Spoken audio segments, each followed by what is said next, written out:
నమస్కారం, నేను మీ దీపిక. అందరూ బాగా రోజు ఇంకో వీడియోతో మీ ముందుకు వచ్చేస్తాను. అదేంటంటే సేమ్యాల బెల్లం పాయసం అండి. దీనికి కావాల్సిన పదార్థాలు సేమ్యాలు కొన్ని తీసుకున్నాను. తర్వాత ఈ బెల్లం ఇలాగ వాటర్లో మనం కొంచెం వేడి వాటర్లో బెల్లం కరిగించుకోవాలండి. తర్వాత కొన్ని పాలు, ఈ కిస్మిస్ ఇవంతా మనం లాస్ట్లో వేసుకోవాలండి. ఈ సేమ్యాలని మనము ఏం చేయాలంటే వాటర్లో కొన్ని వాటర్ వేసి నేను ఇచ్చేసాను, ఎందుకంటే బెల్లం నీళ్ళలో ఉడకవు కాబట్టి. అంతే అండి, చాలా చాలా సూపర్ ఐటము, చాలా సూపర్ స్వీట్ ఐటము. ఇప్పుడు బెల్లం వాటర్ పోసుకోవాలండి. పోసుకున్న తర్వాత అంతా మనము కలిపి పెట్టుకోవాలి. చాలా చాలా బాగుంటుందండి, మనకు సూపర్ టేస్ట్ అండి. తర్వాత లాస్ట్లో కొన్ని పాలు పోసుకోవాలండి.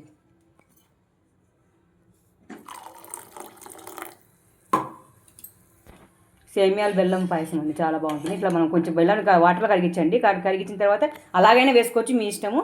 తర్వాత కిస్మిస్ ఇవంతా వేసేస్తే సరిపోతుందండి లాస్ట్లో. అంతే అండి,